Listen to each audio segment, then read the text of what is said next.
இன்றைக்கி நம்ம சேமியா பாயாசம் எப்படி பண்ணுறதுன்னு பார்க்கலாம்.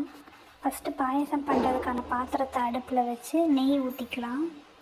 அப்புறம் அதில் முந்திரி பருப்பு போட்டு நல்லா ஃப்ரை பண்ணி அது ஃப்ரை ஆனதும் கிஸ்மிஸ் பழம் போடணும். அது வெடித்து நல்லா பலூன் மாதிரி வரும். அதை எடுத்து வச்சுட்டு அதே நெய்யில் சேமியாவை போட்டு நல்லா ஃப்ரை பண்ணணும். ஃப்ரை பண்ணி அதையும் எடுத்து வச்சுக்கலாம். அப்புறம் அதே நெய்யில் தேங்காய் துருவல் கொஞ்சம் போட்டு நல்லா ஃப்ரை பண்ணி அதையும் தனியாக எடுத்து வச்சுக்கலாம். அப்புறம் கொஞ்சம் லைட்டாக நெய் ஊற்றணும். மறுபடியும் நெய் ஊற்றிட்டு ஜவ்வரிசி 2 கைப்பிடி அளவு போட்டு அந்த நெய்யில் நல்லா ஃப்ரை பண்ணணும். அது கலர் சேஞ்ச் ஆகிடக்கூடாது, ஒரு மாதிரி பொரிஞ்சு வரணும். அந்த மாதிரி பொரிஞ்சு வந்ததுக்கப்புறம் அதில் தண்ணி ஊற்றிட்டு நல்லா கொதிக்க வைக்கணும். ஒரு 5 மினிட்ஸ் நல்லா கொதிக்க வச்சா வெந்துடும். அப்புறம் 5 ஏலக்காய் எடுத்து தட்டி வச்சுக்கலாம். அப்புறம் இந்த ஏற்கனவே வேக வச்ச ஜவ்வரிசி கூட சேமியாவை ஃப்ரை பண்ணி வச்ச சேமியாவை சேர்த்துக்கலாம்.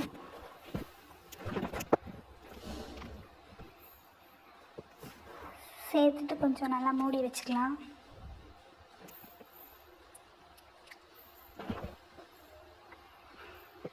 அப்புறம் அதோட ஃப்ரை பண்ணி வச்ச தேங்காவை சேர்த்துக்கலாம். அதோட இடித்து வச்ச ஏலக்காவையும் சேர்த்துக்கலாம். அப்புறம் காய்ச்சி ஆற வச்ச பால் சேர்த்து நல்லா கிண்டணும்.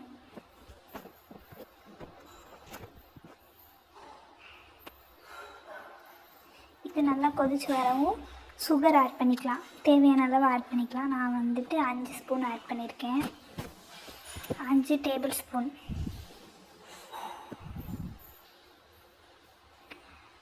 அப்புறம் ஃப்ரை பண்ணி வச்சுருக்க முந்திரி கிஸ்மிஸ் பழத்தை சேர்த்து கிளறி விட்டால் தேங்காய் பால் பாயாசம்